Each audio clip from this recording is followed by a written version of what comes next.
Na kutoka pande zote za dunia, Australia, Canada, USA, Soneto pamoja na East Africa, bila kusahau wanangu ambao wako upande wa Europe, Baraka1 TV inakuja mbele yako na ujumbe ufuatao. Tunahitaji msaada kutoka kwako. Tunahitaji kununua kifaa kinachoitwa drone ili tuweze kupaa juu zaidi na kuzidi kutamba na kurushia matangazo yenye na uhakika na haki ndani yake. Baraka1 TV inahitaji msaada wako wa chochote ambacho uko nacho ili tuweze kununua kifaa hicho. Kwa mawasiliano zaidi tumia namba ambazo unaziona hapo kwa screen yako ili moja kwa moja uweze kuwasiliana na Baraka1 TV. Saidia Baraka1 TV, saidia Jamhuri ya Kidemokrasia ya Kongo, saidia Baraka1 TV, saidia wazalendo.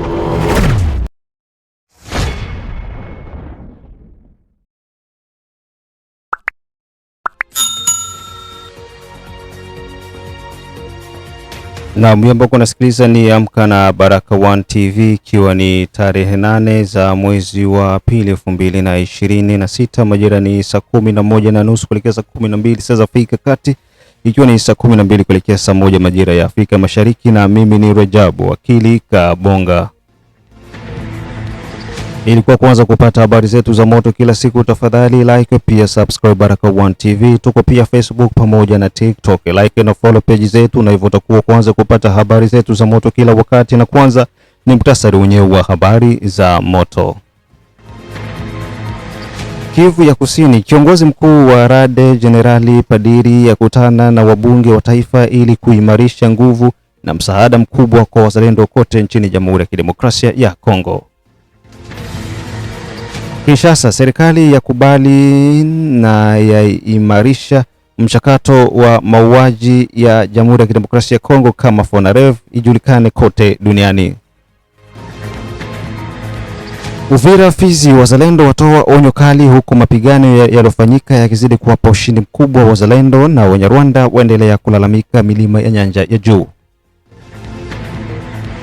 Na mkumbuka pia kushirikiana na Baraka1 TV, pia usikose kuendelea Mwangaza TV ambako utakutana na ambata matukio yote ambayo yazidi kunimba kutoka mashariki mwa Jamhuri ya Kidemokrasia ya Kongo. Na tuanze na taarifa hizi kutoka jimboni Kivu ya Kusini, ambako kiongozi mkuu wa RAD Generali Padiri akutana na wabunge wa taifa ili kuimarisha nguvu na msaada mkubwa kwa wazalendo kote nchini Jamhuri ya Kidemokrasia ya Kongo. Katika mkutano uliofanyika jijini Kinshasa, ambako serikali kuu ya Jamhuri ya Kidemokrasia ya Kongo kupitia kitengo cha RAD, kitengo ambacho kinawahusisha wazalendo na kinachoongozwa na Generali Padiri, waweza kukutanana na wabunge wa taifa na hivyo kuweza kujadili kuhusiana na namna gani na nini kitafanyika ili kuweza kuongeza nguvu na msaada mkubwa kwa wazalendo ambao kwa sasa ndio wanaonekana kuwa watetezi wa taifa. RAD ni kitengo ambacho kimetengwa na serikali ya Jamhuri ya Kidemokrasia ya Kongo kwa ajili ya kushirikiana na jeshi la taifa la FARDC endapo kitakuwa kunahitajika mambo muhimu yaweze kutengenezwa ili kuweza kuimarisha kikosi hicho cha RAD.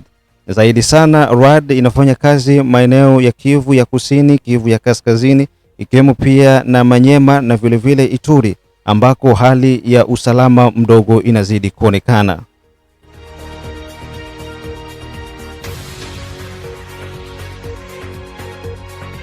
Kiongozi wa RAD kwa upande wa kitaifa Padiri ameweza kukutanana na wanabunge hao wa taifa, na mipango iliyokamatwa inasimuliwa hapa na mbunge wa taifa kutoka jijini Kinshasa. C'est une audience hautement symbolique, placée sous le sceau du patriotisme et de la responsabilité collective, accordée à la notabilité du territoire de Chabunda, le à l'état-major de la réserve armée de la défense, par son coordonnateur national, le lieutenant-général Padiri Boulenda David. Conduite par l'honorable député national Émile Soumaïli, cette forte délégation comprenait notamment son collègue, l'honorable Placide Wenda, élu de la même circonscription électorale de Chabunda, l'administrateur de ce territoire ad intérim Raphaël Mouzalia Konga, le secrétaire général de la mutuelle de Chabunda, Jean-Pierre Alimassi, ainsi que plusieurs têtes couronnées du Loussoulega de Chabunda. Au cœur des échanges fructueux, la consolidation de l'esprit de défense au sein des communautés locales et l'encadrement des Wazalendo, ces volontaires engagés pour la défense de la patrie et candidats réservistes. Dans une atmosphère empreinte de respect et d'engagement citoyen, les discussions ont mis en avant la nécessité de créer une synergie entre les autorités, les forces de défense et les leaders communautaires, sans bien sûr favoriser un foisonnement associatif désordonné au nom de VDP. Après une séance pédagogique sur la configuration architectonique, structurelle, fonctionnelle et opérationnelle de la RAD, assurée de main de maître par le colonel Modeste Hassani, directeur de cabinet du coordonnateur national, ce dernier a fait bénéficier ses hôtes d'une catéchèse civique. Le lieutenant-général Padir Boulenda David n'est pas allé par le dos de la cuillère. La défense du territoire national, a-t-il martelé d'un ton ferme, commence d'abord par la mobilisation des consciences, l'organisation communautaire, puis l'unité autour des valeurs nationales. Même son de cloche de la part de l'honorable Émile Soumaïli, ce jeune leader politiquement émergent, qui s'est vu départager au second tour des élections au gouvernorat du Sud Kivu avec le professeur Jean-Jacques Pouroussi, qui l'a dépassé que de seulement quelques voix. Parce qu'il y a encore beaucoup de besoins à résoudre au sein de la RAD, notamment les besoins des moyens et les besoins de déploiement presque partout. Et nous, maintenant, en tant que parlementaires, pour ce qui nous concerne, non seulement en tant que natif de Chabunda et député national de Chabunda, mais aussi en tant que parlementaire de la RDC, nous avons promis de prendre à bras le corps les dossiers de la RAD et d'en informer aux autres collègues et de voir comment pousser ces services qui est très stratégique et très important pour non seulement la sauvegarde de l'intégrité territoriale de notre pays, mais aussi pour une doctrine qui tend à doter de notre pays d'une génération de gens avec un esprit patriotique non redoutable.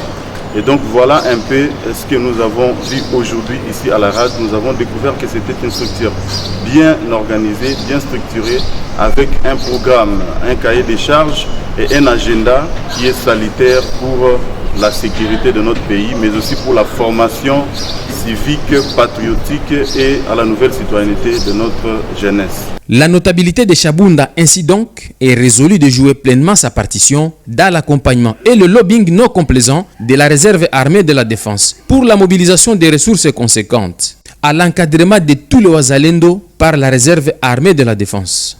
Une descente sur le terrain est envisagée dans les prochains jours pour concrétiser les différentes résolutions caractérisées par une onction patriotique. Ainsi sera fait pour la séance de ce jour. Merci beaucoup. Na baada ya taarifa hizo kutoka huko, ni tubaki maeneo ya Kivu ya Kusini, ambako mikoa ya Kivu ya Kusini na Kivu ya Kaskazini bado ipo kwenye hati kubwa ya utovu wa usalama licha ya magaidi wa M23 hiyo jana kuweza kutangaza kumalizika kwa vita ambayo sasa M23 wanavyojidai wao ni kusema vita imekwisha, lakini bado serikali ya Jamhuri ya Kidemokrasia ya Kongo haijatamka lolote kuhusiana na kauli hizo za vibaraka hao wa Rwanda kina Corneille Nangaa pamoja na wenzake. Ndio, wakati M23 kwa bado haijaingia Uvira, mlikuwa na ushirikiano. Je, kipi ambacho mlikosa ambacho mmeona kwa hii muungano ambao umeanza ili kwamba msiwe tena ubaguzi na muwe kitu kimoja?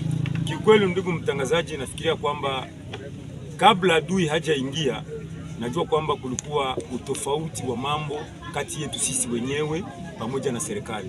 Kwa sababu we mwenyewe unajua serikali jinsi ilikuwa inatumika, na hapa kwetu tulikuwa tumeshaingiliwa tayari na adui kabla sisi hatujajua.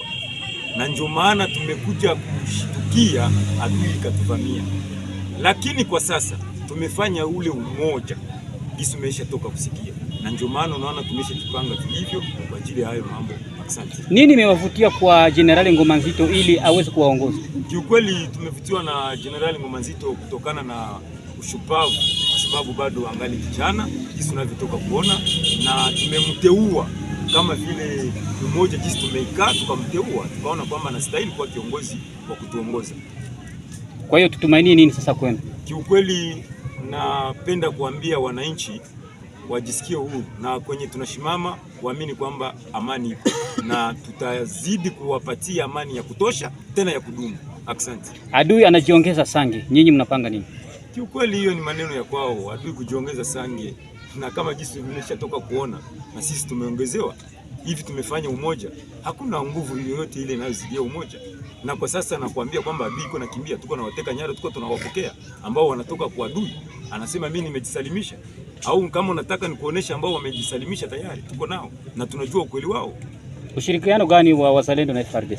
Kiukweli tunamshukuru Rais Felix Tshisekedi kwa sababu wamejaribu sana kufanya diplomasia, na tunajitahidi sana tena sana kuungana na serikali kama jinsi tumetoka kusema, ili tusaidizane, kwa sababu nchi ni ya kwetu. Tunaifanya kama vile mama ambaye ametuzaa. Mtu kama hana nchi donc ule sio mtu, na mtu kama hana mama ule tayari ameshakuwa mwana mkiwa. Kiukweli najua kwamba sisi tuko hapa kwa ajili ya umoja na kuendelesha kutia amani katika nchi yetu ya Kongo. General Ngoma Nzito, mbele ya vyombo vya habari, tuambie habari za Minembwe zikoje kwa sasa? Okay, tunawashukuru wandugu watangazaji. Mimi ndiye Delfe Kalembe Ngoma Nzito.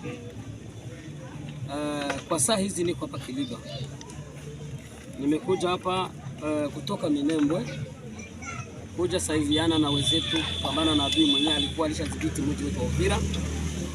Wakati tulifika Mnene kama vile Makobola, tulikuta kabisa adui amepambana zaidi, lakini tulimpigilia kwa misumari mikubwa na adui akarudi nyuma.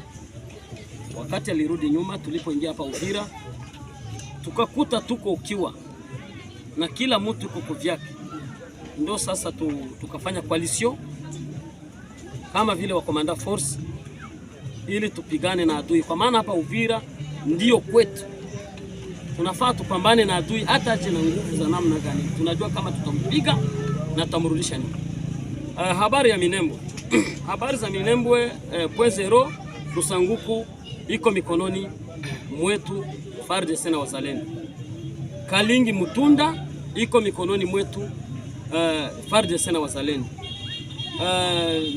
Rugezi adui angali pale kwenye mashitingi za kwake, adui angali anadhibiti. Kakenge adui iko upande moja na sisi tuko wengine upande. Ndio, leo umechaguliwa kuwa kinara wa wazalendo katika mapambano ya Jamhuri ya Kidemokrasia ya Kongo. Wa diaspora wasubirie nini kutoka kwako kama vile Ngoma Nzito tunayemjua toka zamani? Wa diaspora wote wasubirie kitakachofanyika, kwa maana tutapiga kwanza surprise, tuangalie nguvu za adui ni nini na sisi za kwetu zitakuwaje. Ndio maana tutawaambia kitakachotokea. Kwa hiyo nini kama vile ujumbe kwa rais wa Jamhuri ya Kidemokrasia ya Kongo? Ujumbe kwa rais wa DRC yetu, tunamshukuru kwanza. Tunamshukuru zaidi kwa mambo anayotufanyia. Ametupa wasikari wenye kuwa na nguvu kama vile Waibu. Hakika ni maskari tena wenye roho ngumu. Na mtungia Kinshasa ambako serikali ya Jamhuri ya Kidemokrasia ya Kongo yakubali na yaimarisha mchakato wa mauaji ya Jamhuri ya Kidemokrasia ya Kongo FONAREV iweze kujulikana kote duniani.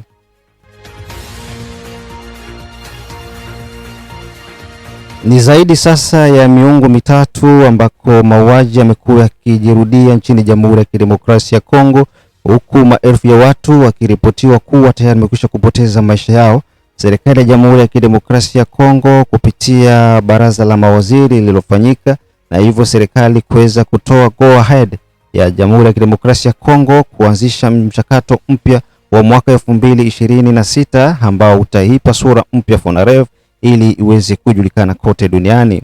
Kitengo hicho ni kitengo ambacho kinasimamia mauaji yaliyofanyika Jamhuri ya Kidemokrasia ya Kongo na yaweze kutajwa kama vile mauaji ya kimbari. Waziri anayehusika na mchakato huo, Waziri Mbemba, ameweza kukutanana na viongozi na makada mbalimbali na kuandaa mchakato ambao utaiwezesha Jamhuri ya Kidemokrasia ya Kongo sasa kuweza kukaa vizuri kwenye nyuso za kimataifa.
C'était une séance d'harmonisation des vues avec les FONAREV et la CIAVAR sur la manière de mettre en pratique les instructions de son Excellence Monsieur le Président de la République et l'encadrement de son Excellence Madame la Première Ministre dans les domaines de la lutte pour la reconnaissance nationale et internationale des génocides commis en République démocratique du Congo par le Rwanda.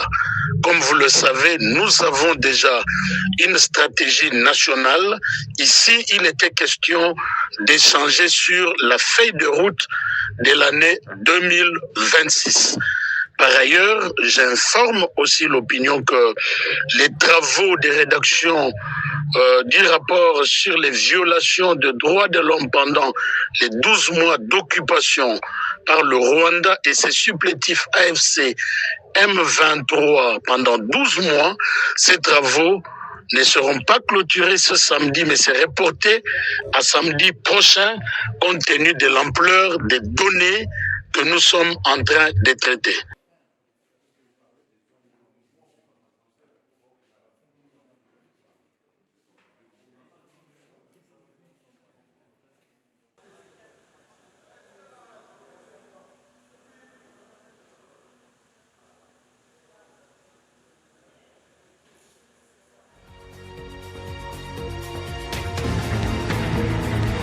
Na mnda kusikiza matangazo yetu kutoka Baraka One TV tarehe 8 mwezi wa pili 2026 ni saa 11 kuelekea saa 12, saa 12 kuelekea saa 1 majira ya Afrika ya Mashariki. Ejide Kizenga Tembele, Kizabe Ayeba, Asokolo Ayamba, King Sele, Asani Ramadhan ukiwa unasikiza Baraka One TV, da Feza, da Letesha, da Asha, da Iron, Simwe Baguma, Samuel Yahya Hussein kutoka Dar es Salaam. Pia unapata matangazo yetu kutoka maeneo ya Afrika ya Kusini na kote mashariki mwa Jamhuri ya Kidemokrasia ya Kongo na Afrika ya Mashariki. Baada ya taarifa hizo, tuingie jijini Uvira ambako na pamoja na Fizi, wazalendo watoa onyo kali, na huku pia mapigano mbalimbali huko maeneo ya milima ya juu, wazalendo waendelea kujizolea ushindi, huku Wanyarwanda wakizidi kulalamika kutoka maeneo ya Minembwe. Imepigwa marufuku kwa mzalendo yoyote kuweza kunyanyasa raia maeneo yoyote ndani ya mashariki ya Jamhuri ya Kidemokrasia ya Kongo. Coordination ambayo inaongozwa na William Amuli ya Kutumba akiwa kama mratibu wa RAD wazalendo jimboni Kivu ya Kusini kupitia NPCC. Tangazo limetolewa kwa makada wote wa NPCC kuhakikisha kwamba endapo mtu yoyote mzalendo yoyote atafanya makosa ya kunyanyasa raia, basi hatua kali iweze kuchukuliwa dhidi yake.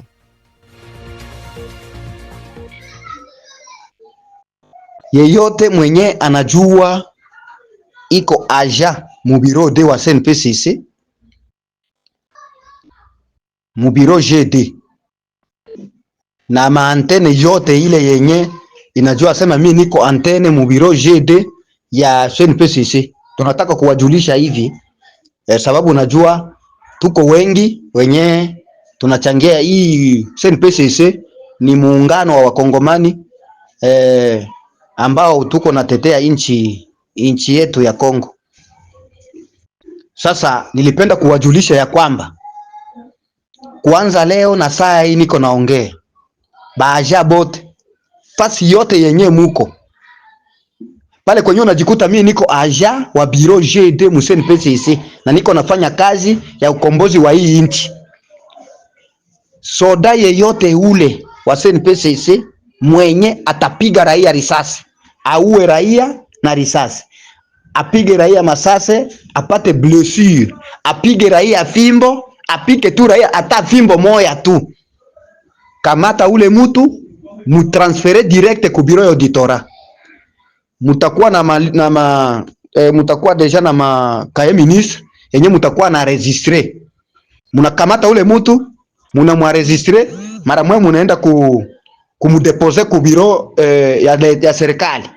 Maana mnabapeleka ku FRDC.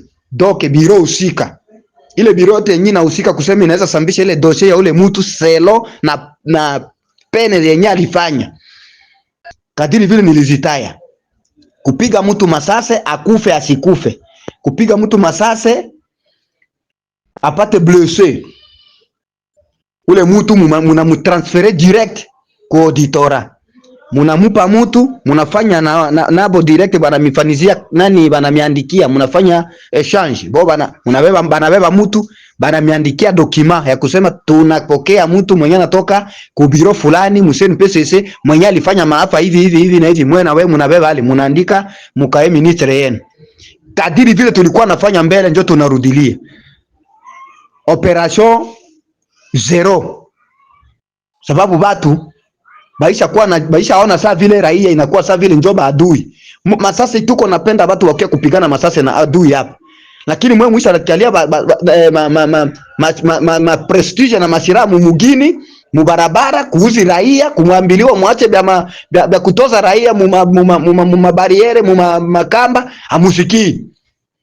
Alafu ile njo kitu yenye tunalanse, antuka hii ni ordre yenye inatoka kwa ile hierarchie. Mufanye kwa hiyo. Merci sana. Mingine tutajulishana baadaye. Asante.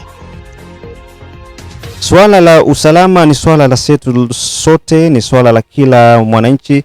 Wazalendo wanaendeleza harakati za kupambana magaidi wa M23 kwenye milima ya nyanja ya juu pamoja na nyanja ya chini, huku wakionyesha makali na majeshi ya Jamhuri ya Kidemokrasia ya Kongo wakiwa bega kwa bega kuendeleza kumpiga adui ambaye ni M23 Twirwaneho na Red Tabara, wale wachache ambao wamebakia kwenye milima ya nyanja ya juu.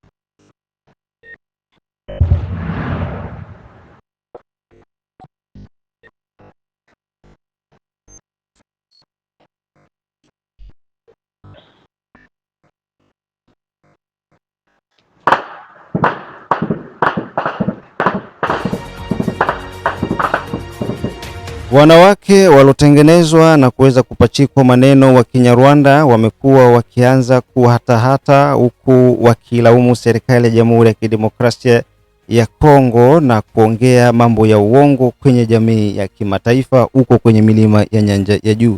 Utafahamu tu kwamba asilimia kubwa ya wanawake wa Kinyarwanda wanaishi kwenye milima ya juu wamekuwa wakishirikiana na Red Tabara, Twirwaneho na M23, na ndio wanaotumika katika kusafirisha silaha na kuwapelekea vijana wao huko mafichoni ambako mpaka sasa wanawindwa na majeshi ya Jamhuri ya Kidemokrasia ya Kongo.